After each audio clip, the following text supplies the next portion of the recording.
the difference in pitching in Houston and Los Angeles, like everybody says, the Dodger Stadium not a hitter's ballpark. What's that like in Houston? Well, don't tell me that, because I can give up some homers there too. I mean, the ball is flying.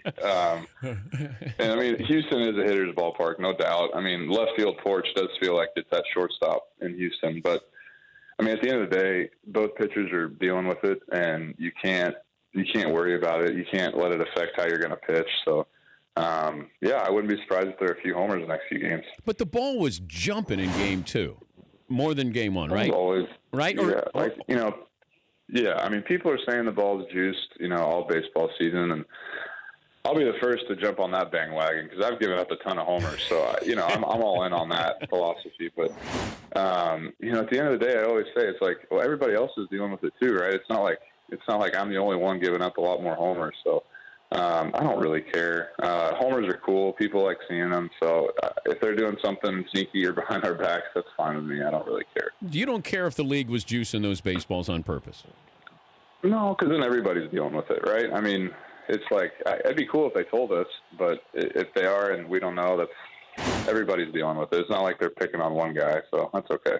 Yeah, I don't. I remember talking to Smoltz about that, and he said there'd be times when, like, the second baseman was hitting an opposite field home run, and he would go, "That's just not right." Like, there's certain pitches that if you give it up, you serve it up, then you know that you're gonna pay the price. Like, that would frustrate me if it's the backup second baseman who takes you opposite field.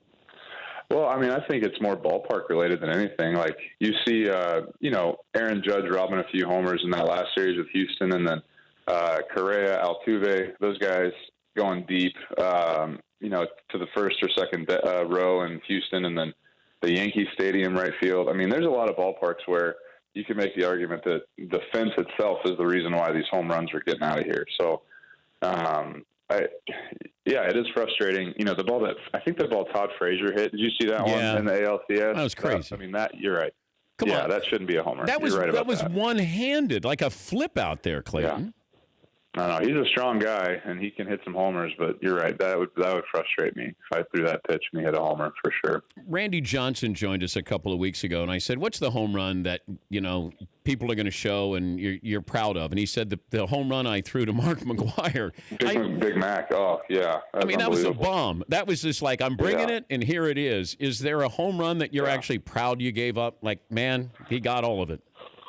That's a good question. I've given up like 2 or 3 to Stanton, I think, and I don't think he's hit any of his like 800-footers off of me. But they're pretty. It's like line drives that just they don't go down, and you look back up like a second later, and they're halfway up the grandstand. So, he's a guy that you pay money to go watch hit homers. That's pretty fun, and Aaron Judge, same thing. Those guys. I haven't faced Judge yet, but those guys are pretty impressive watching hit. For more Dan Patrick Show, tune to Audience Channel 239 on DirecTV or download the Dan Patrick Show app.